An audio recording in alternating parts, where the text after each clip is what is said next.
दर्शकवृन्द नमस्कार। कार्यक्रम post covid विश्लेषणमा यहाँहरूलाई स्वागत छ। म कान्ति न्यौपाने।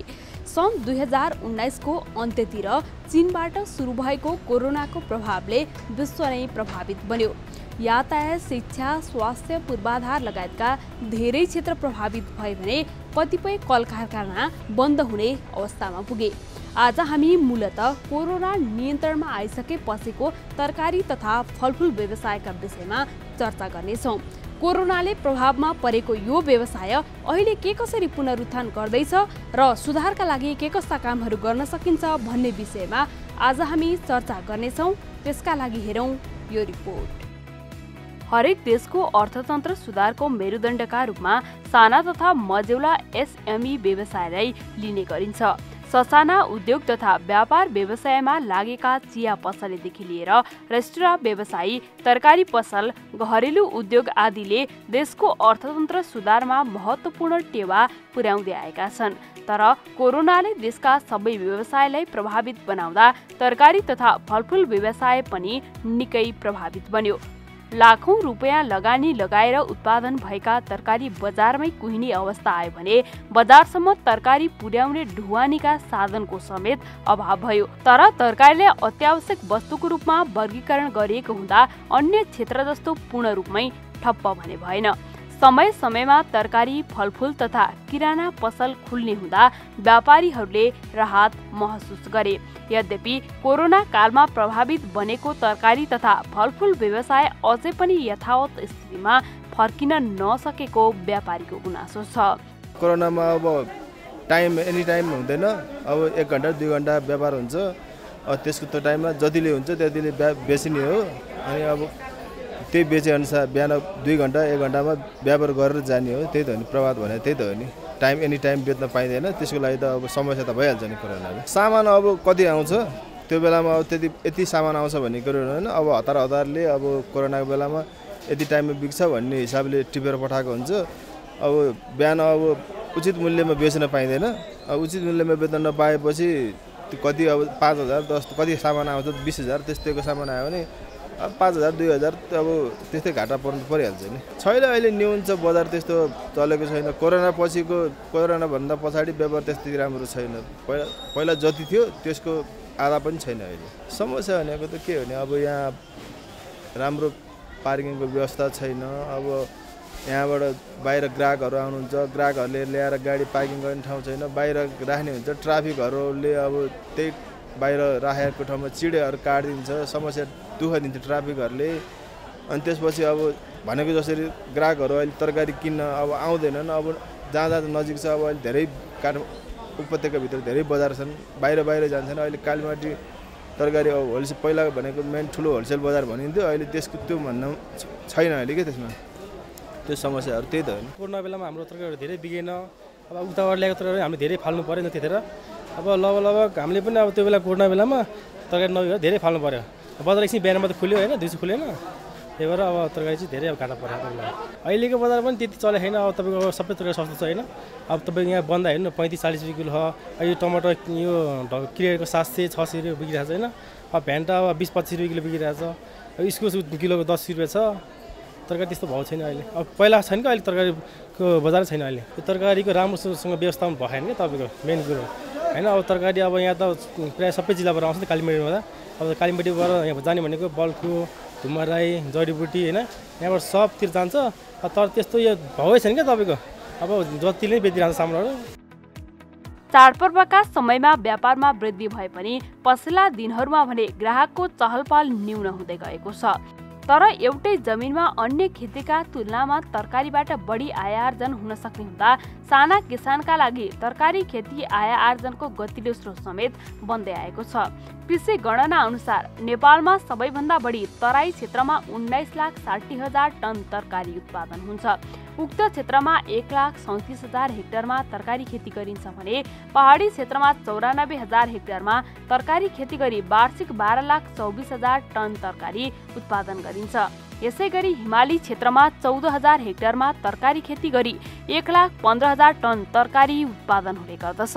नेपालमा उत्पादित तरकारी मध्ये करिब 40% किसान स्वयंले उपभोग गर्छन् भने बाँकी 60% बिक्री गर्दछन्। त्यस्तै 18% किसानले मात्रै व्यावसायिक रूपमा तरकारी खेती गर्दै आएका छन्। तर भनेका समयमा मल बिउ नपाउँदा र तरकारीको बजार अझै पहिलेको अवस्थामा नफर्किँदा समस्या बढेको किसानहरूको गुनासो छ। एकदम गाह्रो नै पार्यो हैन। हाम्रो बारीमै त्यतिकै तरकारीहरू पुगेर गयो, बजार भाव हामीले केही नि पाएनौँ हैन। जति फलाइ नि हाम्रो धेरै जस्तो पुगेर नै गयो। हामीले त्यो जति पाउनु थियो त्यति नै हामीले पाउन सकेनौँ हैन। हामी एकदम असहज रूपमा कृषि क्षेत्रमा लागिरहेका थियौँ। अहिले मलहरू बिउ बिजनहरू अलि सजिलै रूपमा अब पाइरहेछौँ हैन। पहिलाको रूपमा अब धेरै सहजै भनौँ न, त्यति गाह्रो त छैन पहिला कोरोना हुँदाखेरिको र अहिलेको चाहिँ होइन। लगेको थियो तैपनि अब हामीले गरेको जति चाहिँ पाउन सकेनौँ। हामी एकदम घाटामै नै थियौँ। अप्ठ्यारो छ हामीलाई नि अझै अप्ठ्यारो छ। हामीले केही पाउन सकिँदैन सर्वसुलभमा होइन। अलि महँगी त्यस्तै छ, बिउ बिजन ल्याउनलाई नि त्यस्तै छ महँगी। जति बिउ बिजनको महँगी छ त्यति हामीले बिक्री वितरण गर्न तरकारीहरू फलाएको चाहिँ पाएका छैनौँ। अब मान्छे नआउने सामान त अलिअलि आउँथ्यो होइन। घाटा चाहिँ लकडाउनमा धेरै घाटा पऱ्यो, मान्छे त्यति साह्रो नआउने। अब यो खेर मान्छे आउँदाखेरि लकडाउन खुलिया बेलामा आउँछन् मान्छे झापझुप्प, त्यति बेला कोही सामान हुन्छ, सामान हुने ठाउँमा मान्छे हुन्छ, सामान बिक्दैन, के दिने मान्छे हुँदैन, अनि सामान आउँदैन, धेरै जस्तो सामान आउँदैन। आएको अब बिक्छ होला भनेर सामान झिकायो, मान्छे आउँदैन। लकडाउनले मान्छे आउन दिँदैन। चाडबाडले गरेर अलिअलि हुन्थ्यो, चुनावले गरेर फेरि बन्दै भइसक्यो। नेपाली बजारमा सबैभन्दा बढी बिक्री हुने तरकारी काउली हो, त्यसपछि गोलभेडा र तेस्रोमा बन्दाकोपी पर्दछ। एक सर्वेक्षण अनुसार पनि नेपालका 60% घर परिवार कुनै न कुनै हिसाबले तरकारी खेतीमा संलग्न छन्। कोही करेसाबारी र सीमित क्षेत्रमा तरकारी खेती गर्छन् भने कोही छतमा समेत तरकारी रोपेर दैनिकी चलाइरहेका छन्। अझ नेपाल भौगोलिक हिसाबले पनि फरक भएकाले बेमौसमी तरकारी खेती गरी प्रशस्त आयार्जनको सम्भावना रहेको विज्ञले बताउँदै आएका छन्।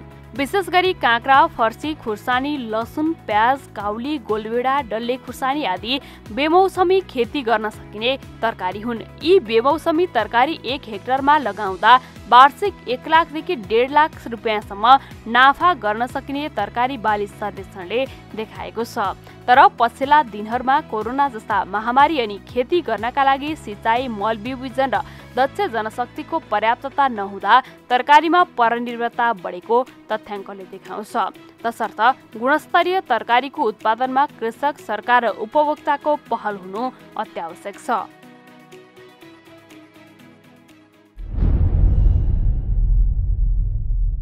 दर्शकवृन्द, अघिल्लो रिपोर्टमा हामीले कोरोनाका कारण तरकारी तथा फलफुल व्यवसायमा परेको प्रभावका विषयमा चर्चा गरेका थियौँ। अब हामी यो पेशा सुधारका लागि सरकारी तथा अन्य संस्थाहरूले के कस्ता काम गर्न सक्छन् भन्ने विषयमा चर्चा गर्नेछौँ। हेरौँ यो रिपोर्ट। नेपाललाई कृषि प्रधान देशका रूपमा चिनाउने गरिन्छ, तर तरकारी, फलफुल लगायतका खाद्यवस्तुमा परनिर्भरता बढ्दै जाँदा गुणस्तरहीन तरकारी खान उपभोक्ता बाध्य हुँदै आएका छन्। नेपाली बजारमा आपूर्ति हुने तरकारीको 40देखि 50% भारतबाट आयात हुन्छ भने बाँकी केही प्रतिशत अन्य मुलुकबाट पनि आयात हुने गर्दछ। अझ भारतले किसानलाई मल, बिउ, प्रविधि, सिँचाइ आदिको सुविधा सहुलियत दिने हुँदा भारतबाट आयात हुने तरकारी सस्तो हुन जान्छ अनि उपभोक्ता पनि नेपाली उत्पादन छाडेर भारतीय उत्पादन रोज्नतर्फ अग्रसर भएका छन्। तसर्थ विदेशी आयात कम गरेर स्वदेशी उत्पादनलाई बढावा दिन र भएका जमिनलाई बाँझो नराख्न किसानलाई प्रोत्साहनका कार्यक्रम सुरु गरेको सरकारले जनाएको छ। बाँझो जमिन कसरी रह्यो भन्ने यसको कारण पनि महत्त्वपूर्ण छ। कतिपय हाम्रा वन क्षेत्रहरू छन् जसलाई चाहिँ प्रयोगमा ल्याउन अलिकति समस्या छ। कतिपय ठाउँमा कृषि गर्ने हैन श्रमिकहरू अथवा कृषि व्यवसाय अवलम्बन गर्ने मानिसहरू नै छैनन्। अनि कतिपय ठाउँमा कृषि उत्पादन सामग्रीहरू मल बिउ विषादी जस्ता उत्पादन सामग्रीहरू समयमै नभएर त्यसलाई चाहिँ बाँझो राख्नु परेको अवस्था छ भने यसको चाहिँ अब जमिन बाँझो रहनुको कारणलाई विश्लेषण गर्दै त्यसलाई चाहिँ उत्पादनमा जोड्नको लागि खास गरी युवाहरूलाई अगाडि सार्दै आत्मनिर्भर उन्मुख कार्यक्रम अगाडि सार्नको लागि अहिले हामी बजेट वक्तव्यमा उल्लेख भएअनुसारको हामी कार्यविधि पनि तर्जुमा गरिसकेका छौँ। अब यहाँले भन्नुभयो जस्तो अब एकातिर बाँझो छ अर्कोतिर हामी आत्मनिर्भर को हामी होइन नारा दिइरहेछौँ भन्दाखेरि चाहिँ यो एउटा चाहिँ आत्मनिर्भर उन्मुख जुन हाम्रो कृषि क्षेत्रलाई बढावा दिने भनेकै बाँझो जमिनलाई सदुपयोग गरेर करिब अहिले हामी 25% को हाराहारीमा जमिनहरू बाँझो छ भनेका छौँ। यद्यपि कर्णाली प्रदेशमा हेर्ने भने त्यो 40% को हाराहारीमा भएको भन्ने विभिन्न अध्ययनहरूले देखाएको छन्। यसरी बाँझो जमिनलाई सदुपयोग गर्ने किनकि हामीसँग अब जमिन त निश्चित छ फिक्स छ त्यसलाई बढाउन सक्दैनौँ। हाम्रो अरू जुन छ यही जुन कम प्रयोग भएको अब फेरि सबै जमिनहरूलाई चाहिँ हामी तत्कालै उत्पादनशील बनाउन सक्दैनौँ। कतिपय हाम्रो वन क्षेत्रहरूमा तत्कालै हामीले ठुलो उत्पादन लिने अवस्था पनि हुँदैन। फेरि त्यसमा वन क्षेत्रलाई क्लियर गर्ने अर्को प्रोसेस छ जुन हामीले तत्काल केही हाम्रा साना प्रयासहरूबाट कृषि योग्यमा परिणत गर्न सक्छौँ। त्यसलाई त्यसो गरेर केही क्षेत्रफल विस्तार गर्ने र भएका अन्य जुन लगाइने बालीहरूको उत्पादकत्व वृद्धि गर्ने त्यसमा अलिकति युवाहरूलाई उद्यमशील बनाएर अगाडि जाने भन्ने नीति अनुसार नै बाँझो जमिनलाई सदुपयोग गर्ने युवालाई आकर्षण गराउने मल बिउ विषादी लगायतको गुणस्तरीय र इम्प्रुभ यो उत्पादन सामग्री उपलब्ध गराएर आत्मनिर्भर उन्मुख कृषि उत्पादन अगाडि बढाउने भन्ने नै हो सरकारको नीति। कृषि क्षेत्रमा गुणस्तरीय उत्पादन हुन्छ यो आवश्यक परिमाणमा उपलब्ध हुन्छ आत्मनिर्भर छ भन्ने समग्र सन्देश दिने कुरा चाहिँ यो उत्पादन पद्धतिसँग यसको नीतिगत कानुनी विषयहरूसँग पनि जोडिन्छ। हामीसँग अहिले यो कानुनी आधार कमजोर भएको हुनाले कृषि ऐन नहुँदाखेरि चाहिँ यो जस्तो बजारको नियमनको कुरामा हामीले अपेक्षाकृत सुधार गर्न सकेका छैनौँ। विषादी परीक्षणको कुराहरू छ होइन उत्पादन वृद्धि गर्ने कुराहरूमा त हामीले अघि भने जमिनको चक्लाबन्दी गर्ने जमिनसँग जोडेको विषय पनि हामी होइन हाम्रो दायरामा छैन। सिँचाइ अर्को मन्त्रालयको डोमेनमा छ। ठुल्ठुला सिँचाइ आयोजनाहरू कम्प्लिट भएको छैन। त्यस कारण यो कृषि उत्पादन गर्ने एउटा कुरा भयो त्यसमा अन्तर मन्त्रालय समन्वयको लागि मन्त्रालयले प्रयास गरिरहेछ। अर्को उत्पादन वृद्धि गर्ने आत्मनिर्भर उन्मुख गराउने त्यसमा अलिकति अनुसन्धानलाई जोड दिने प्रविधिलाई फोकस गर्ने कुराहरू नीतिगत सुधारको कुराहरू गर्ने कुरामा अहिले सँगसँगै अगाडि बढाएका छौँ। र अब गुणस्तरको सन्दर्भमा चाहिँ हामीले अहिले अघि मैले भने बाहिरबाट आउनेको हकमा चाहिँ हामी खाद्य प्रविधि गुण नियन्त्रण विभागले नाकाहरूमा अहिले 10वटा विभिन्न नाकास्थित कार्यालयबाट परीक्षण गरिरहेछ र जुन टोलरेन्स लिमिटभन्दा माथि हुन्छ त्यो आयातै हुन सक्दैन। अब स्वदेशभित्र उत्पादन भएकाको हकमा पनि आगामी दिनमा यसको स्वच्छता सुनिश्चित गर्नको लागि जुन हामीले हाम्रो एउटा नयाँ विधेयक पनि राष्ट्रिय सभाबाट पास भइसकेको छ तल्लो अब नयाँ संसदमा पेश हुन्छ त्यसले पनि धेरै यो खाद्य स्वच्छतासँग जोडिएको विषयहरू आउँछ त्यसको लागि पहल गरिरहेछौँ। यो समग्र भन्दाखेरि चाहिँ उत्पादनसँग जोडिएका जस्तो जमिन सिँचाइका विषयहरूलाई अन्तर मन्त्रालय समन्वय मार्फत सुधार गरेर उत्पादन बढाउने त्यसलाई चाहिँ त्यसपछि आत्मनिर्भरतासँग जोडेर लाने त्यसपछि युवाहरूलाई आकर्षण गराउने र भएको उत्पादनको गुणस्तर सुनिश्चित गर्नको लागि चाहिँ अलि कानुनी आधार बलियो बनाउने र भएका हाम्रो संरचनाहरू पनि अलिकति कमजोर छ अलिकति जनशक्तिको पनि अत्यन्तै अभाव छ ती सबैलाई समग्रमा सुधार गरेर तिनै तह फेरि अब त्यो हामीले भुल्नु भएन अहिले 3वटा सरकारहरू छन् हामीसँग प्रदेश तह स्थानीय तह र यो सङ्घीय तह यो तिनै तहको सरकारको समन्वयमा हामीले अघि मैले भने जस्तो उत्पादन गुणस्तर नियमन र समग्र आत्मनिर्भर कार्यक्रमलाई अगाडि बढाउने गरी मन्त्रालयले अब अहिले बजेट वक्तव्य पनि कतिपय कुराहरू आछ र आगामी अब नयाँ सरकार नयाँ संसद आएपछि कतिपय कानुनी कुरा पनि अगाडि बढाएर लाने गरी मन्त्रालयले तयारी गरिरहेको छ। गत आर्थिक वर्षको 3 महिना र यो 3 महिनाको अवधिको हामीले आयातको तथ्याङ्कहरू हेऱ्यौँ। यो चाहिँ अहिले एक किसिमले कृषि बाली वस्तुहरूको त्यसमा तरकारीहरूको पनि 20-30% आयात कम भएको छ। समग्रमै हेर्दाखेरि हाम्रो 32% चाहिँ कृषि वस्तुहरूको आयात कम भयो। यद्यपि निर्यात पनि कम भएको छ तर निर्यातको चाहिँ परिमाण अथवा त्यसको मूल्य अलिक कम हुने भएको हुनाले आयातको भोल्युम अत्यन्तै बढी हुने भएको सन्दर्भमा चाहिँ हामीलाई यो राहतकै विषय भयो। तरकारीको पनि अहिले करिब 65% चाहिँ हाम्रो राष्ट्रिय उत्पादन छ जुन अहिले विशेष गरी कालीमाटी र अलि ठुला बजारहरूको तथ्याङ्कहरूलाई हेर्दाखेरि र यो आयातको परिमाण र मूल्यलाई हेर्ने हो भने नेपालमा करिब उत्पादित हुने करिब हामी नेपालमा माग हुने जुन तरकारीको अवस्था छ त्यसको 60-65% चाहिँ हाम्रो आन्तरिक उत्पादनले धानेको छ र 35% जति चाहिँ समग्रमा। तर जस्तो आलु प्याज जस्तोमा चाहिँ अलिक बढी छ। आलुमा आधाको हाराहारीमा देखिन्छ भने प्याजमा त 90% को हाराहारीमा चाहिँ हामी खास गरी भारतबाट आयात भएको देखिन्छ। यसरी समग्रमा भन्नुपर्दाखेरि चाहिँ विगतको तुलनामा तरकारीको उत्पादनहरू बढ्दै पनि गएको छ तर अलिकति हाम्रो खाने बानीमा पनि परिवर्तन आएको छ। हामी पहिला भन्दा तरकारी फलफुलहरू पनि अलिक बढी र अझै पनि हामीले चाहिने मात्रामा प्रयोग गर्न सकेका छैनौँ। त्यस हिसाबले आगामी दिनमा पनि यो आयातहरू पनि बढ्न सक्छ, उत्पादन पनि बढ्दै जान्छ। तर क्रमिक रूपमा यदि हामीले वर्षै पछिको तथ्याङ्क हेर्दै जाने हो भने उत्पादन पनि बढेको छ, आयात पनि बढेको छ, तर हाम्रो खानेबानीमा पनि सकारात्मक परिवर्तन आएको छ। त्यसले गर्दाखेरि यो उत्पादन र आयात पनि बढ्ने क्रम देखिन्छ। तथापि यहाँले भने जस्तो हाम्रो राष्ट्रिय उत्पादनको सेयर चाहिँ टोटल मागको सेयर चाहिँ बढ्दो क्रममा छ। अघि मैले भने 65% को हाराहारीमा चाहिँ तरकारीहरू हाम्रो यहीँ उत्पादन हुन्छ, 35% मात्रै हामी बाहिरबाट इम्पोर्ट गरिरहेका छौँ। तरकारी र फलफुलमा विषादीको प्रयोगको अवस्थाको सन्दर्भमा खास गरी जुन हामी अर्को त्यो मुलुकबाट खास गरी भारतबाट ल्याउने जुन तरकारी फलफुलहरूको नाकाहरूमा जाँच गर्छौँ, त्यहाँको एउटा अवस्था छ भने जुन हाम्रो आफ्नो उत्पादनहरू हाम्रा कृषि थोक बजारहरूमा ल्याइन्छ त्यहाँ पनि हामी द्रुत परीक्षण विधिबाट परीक्षण गर्छौँ। त्यो दुईटाको समग्र अवस्था चित्रण गर्दाखेरि यहाँले भन्नुभयो जस्तो अलिकति चाहिँ विगतको तुलनामा अलिकति बढ्दो क्रममा देखेको छ। यो अलिकति अलार्मिङ हाम्रो चिन्ताको विषय पनि हो।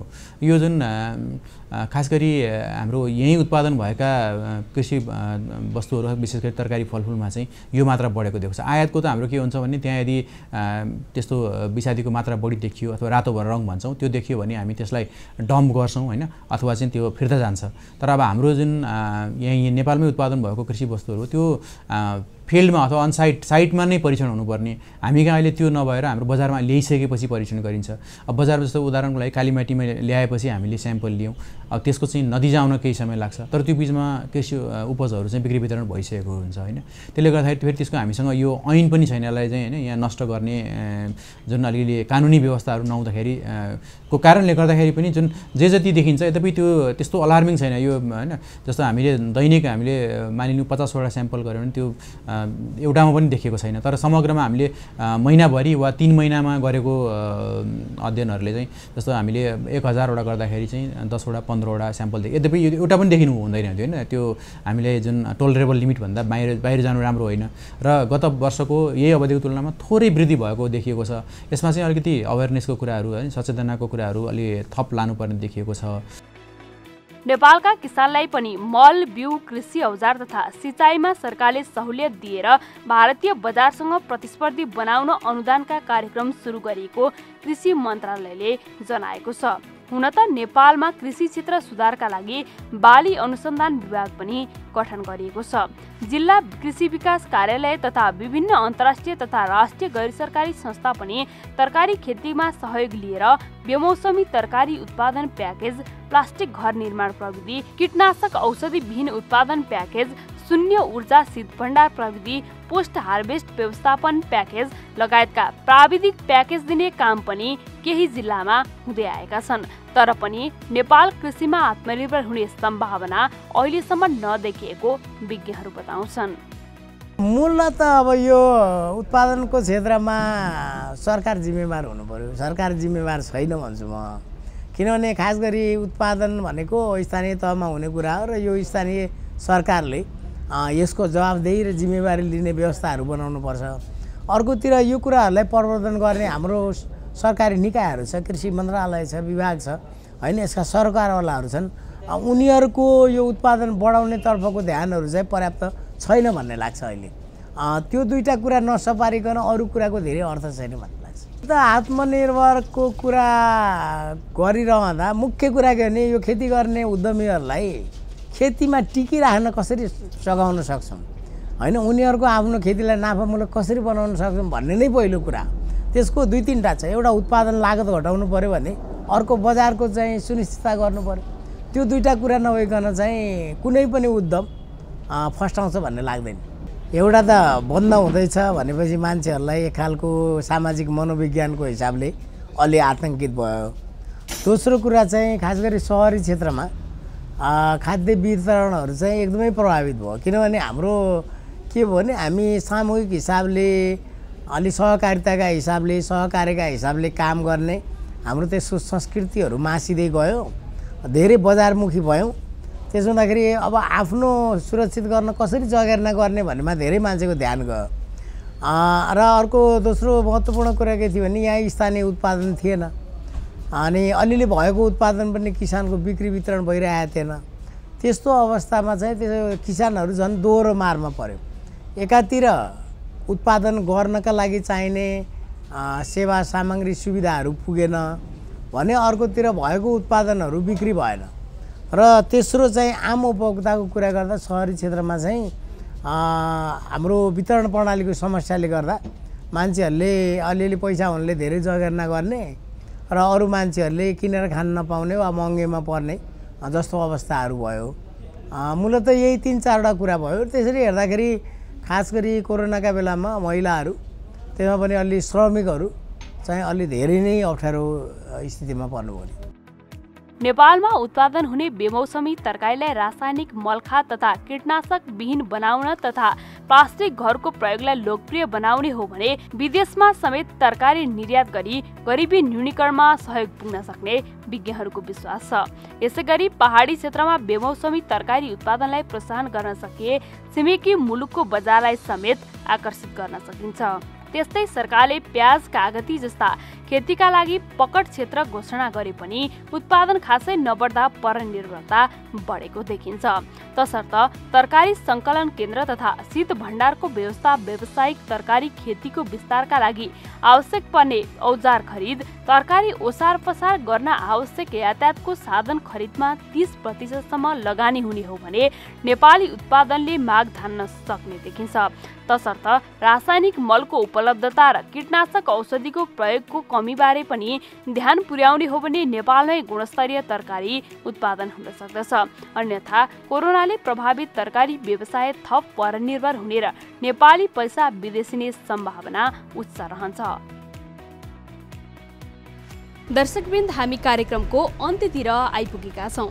आज हामीले कार्यक्रममा कोरोना नियन्त्रणमा आइसकेपछि फलफुल तथा तरकारी व्यवसायमा पारेको प्रभाव र अहिले के कसरी व्यापारीहरू व्यापार गरिरहेका छन् भन्ने विषयमा चर्चा गरेका छौँ। आजलाई कार्यक्रम यति नै। अर्को हप्ता अर्को विषयवस्तुका साथ उपस्थित हुने नै छौँ। सम्पूर्ण टिमलाई बिदा दिनुहोस्। नमस्कार।